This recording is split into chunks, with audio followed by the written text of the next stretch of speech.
Israel के दो बहुत ही खतरनाक दुश्मनों ने एक बड़े हमले की तैयारी पूरी कर ली है और इसके लिए 5 लाख सैनिक भी तैयार हो चुके हैं। सबसे हैरानी वाली बात यह है कि इजराइल के इन दोनों दुश्मनों ने अपने हथियार 16 दिन पहले ही दिखा दिए थे और इजराइल इस खतरे से अनजान रहा और तस्वीर अब सबके सामने।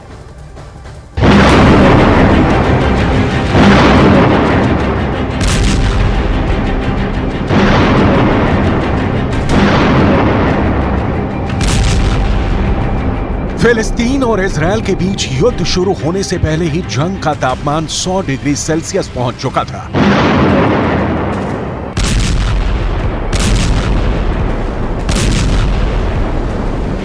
ये समझने के लिए आपको ले चलते हैं ईरान और यमन, जिन्होंने युद्ध से ठीक 17 दिन पहले कुछ ऐसा किया कि डर अमेरिका तक फैल गया।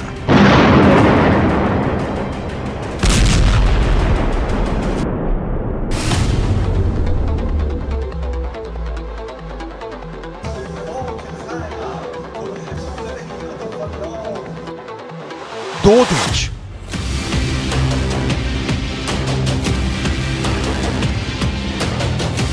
दो परेड, 100 से अधिक मिसाइल और ड्रोन जैसे घातक हथियार,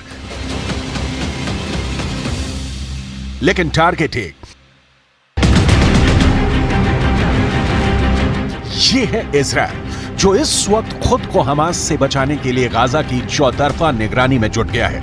लेकिन असली खतरा तो कहीं और से आ सकता है। हमास और इजराइल के युद्ध के ठीक पहले हथियारों का बहुत बड़ा शो किया गया।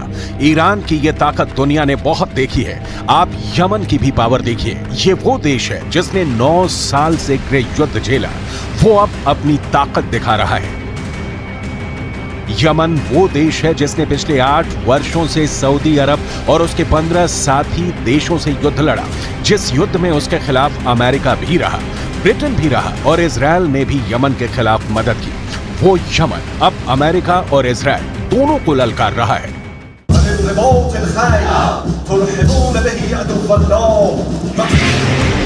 युद्ध की ऐसी ललकार, ऐसा गुस्सा, आप इस इलाके को पश्चिम एशिया कहकर बुलाइए, इसे खाड़ी कहिए या फिर मिडिल ईस्ट, नाम कितने भी हों, लेकिन इस वक्त यूक्रेन के बाद दुनिया का सबसे खतरनाक इलाका कोई है तो वो यही जमीन है।